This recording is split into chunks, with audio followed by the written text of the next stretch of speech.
Bonjour à tous. Chose promise, chose due, je vais vous raconter une histoire sur Pâques. Bienvenue dans la ferme des Canailloux. Vous allez y rencontrer plein d'animaux autour de Lippo, le super lapin qui va nous raconter ce qu'est Pâques. Vous rencontrerez Karma la cane, Canou le canard, Chalot le cheval, la pauvre cloche pleine de boue, Cochou, le papa cochon, Chouchou, un de ses fils, Oubi, le hibou qui sait tout, Pinèvre la chèvre, oh, un petit de Pinèvre, Lippo le lapin, dont je vous parlais tout à l'heure, Poussy, un poussin de Pipoune, Lippo qui perd la boule, Lippo qui distribue des œufs en chocolat, Vavoche la vache, oh, les poussins de Pipoune, et Pipoune la poule. Oh, mais j'oubliais Wachou le chien et la grenouille dans la mare. Vavoche la vache, Pinèvre la chèvre, Chalot le cheval, Pipoune la poule, Canou le canard et bien d'autres animaux encore forment un cercle devant Lippo le lapin de la ferme des Canailloux. Qu'est-ce qu'ils font demande une grenouille dans sa mare. C'est Lippo qui raconte encore une histoire, lui répond sa cousine. Canou pose une question. Pourquoi les lapins apportent-ils des œufs à Pâques ? Eh bien, répond Lippo, je vais vous raconter la véritable histoire des œufs de Pâques. Installez-vous bien. Lippo pose son derrière sur le sol, le dos bien droit, ses pattes et ses grands pieds devant lui. Il y a bien longtemps, avant Pâques, les gens respectaient une période de 40 jours durant laquelle ils ne mangeaient presque rien. Les uns appelaient cela le carême.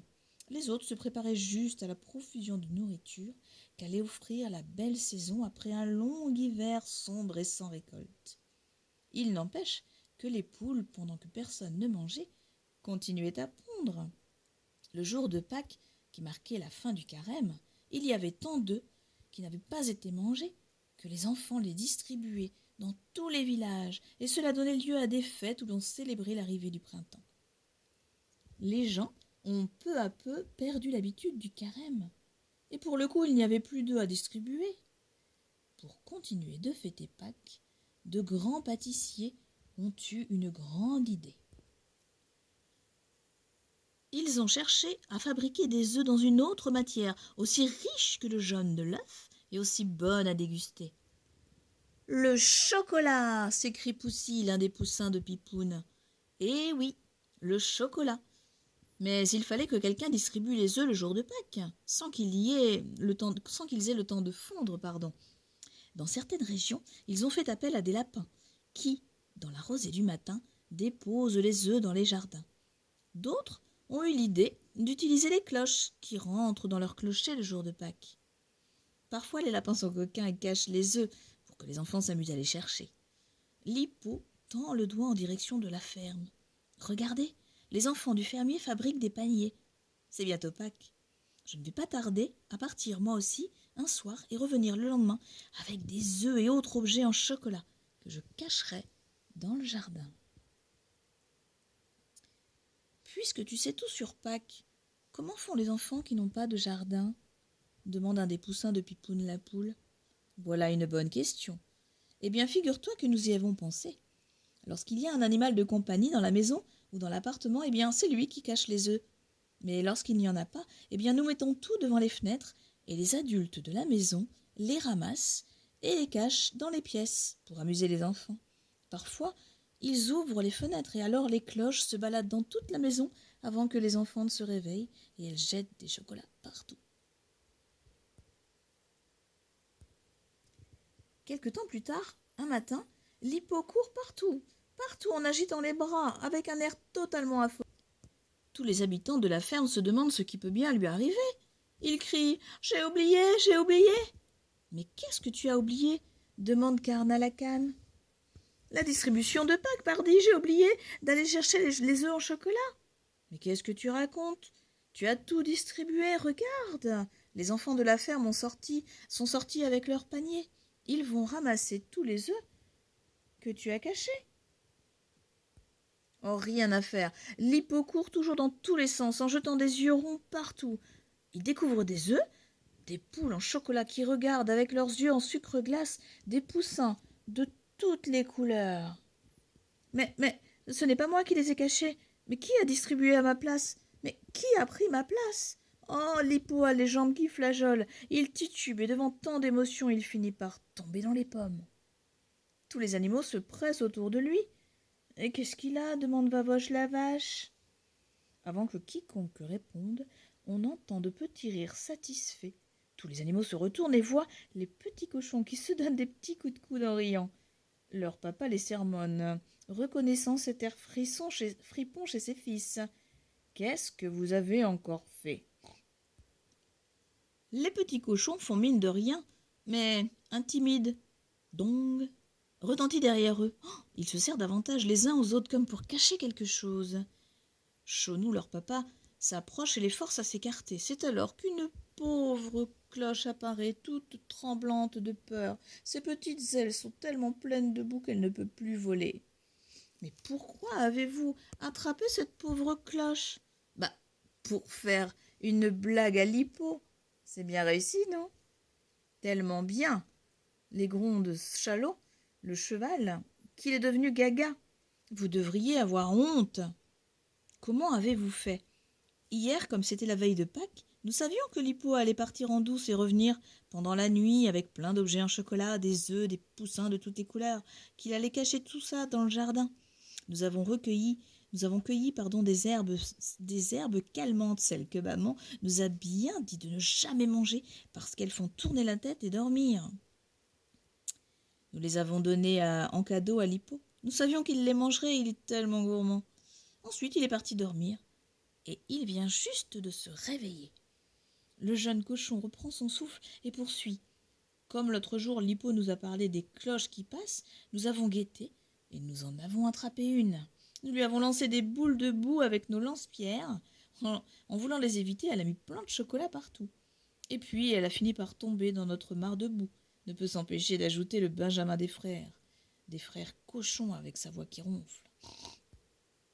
Pendant ce temps, Lippo commence à se réveiller. Chacun le regarde avec des yeux ronds et attend de savoir comment il va réagir. Il a un rire niais, les yeux grands ouverts, et s'adresse à Canou la canne. C'est à quelle heure la prochaine partie ? La prochaine partie de quoi ? De lancement de peinture, bien sûr, répond le pauvre Lippo complètement idiot. Les poussins y ont déjà joué, ils sont de toutes les couleurs et moi je vais être comme eux. Et il éclate de rire en courant vers la grange. Et quand il revient, il porte 2 énormes pots de peinture et commence à menacer de peindre Vavoche la vache. La pauvre a juste le temps de l'éviter qu'il court déjà après les enfants de Pipoune la poule en criant « Ceux-là seront tout verts, ceux-là seront tout verts !» Mais il faut l'arrêter et trouver une solution pour lui rendre la raison, crie Pipoune, qui prend ses poussins sous son aile. Alors que Lippo s'apprête à lancer un pinceau dégoulinant de peinture jaune à Pinèvre la chèvre, il passe juste à côté de Chalot le cheval. Celui-ci en profite pour s'asseoir juste sur le pauvre Lippo. On ne voit plus dépasser que ses grands pieds qui battent l'air de façon désordonnée. « Lève-toi, Chalot, tu vas l'étouffer, dit Wachou le chien. Désolé, c'est tout ce que j'ai trouvé pour l'arrêter. Wachou le chien porte Lippo sur son épaule et l'emmène près de la grange. Il a de nouveau perdu connaissance. Qui sait ce qu'il nous réservera quand il se réveillera ? Tous attendent en rond autour du lapin. Tout à coup, les paupières de Lippo frémissent. Chacun fait un pas en arrière. On ne sait jamais. Lippo se redresse. Il se pose sur les coudes, puis s'assoit.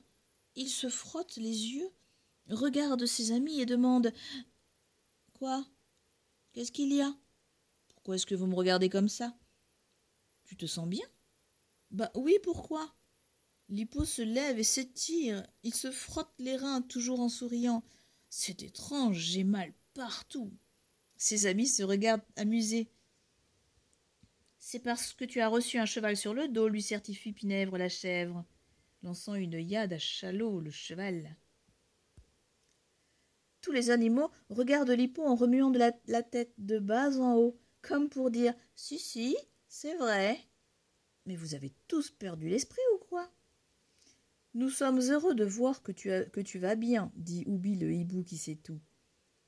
Je pense que tu es redevenu raisonnable grâce à Chalot. Un premier choc t'a rendu fou, un second t'aura remis la tête à l'endroit. Mais quel choc demande Lippo. Celui que tu as reçu en voyant qu'on avait distribué les œufs en chocolat à ta place, répond Chouchou, l'aîné des cochons de Chonou le cochon. Oubi lui explique tout, et heureusement, cette fois-ci Lippo le prend bien.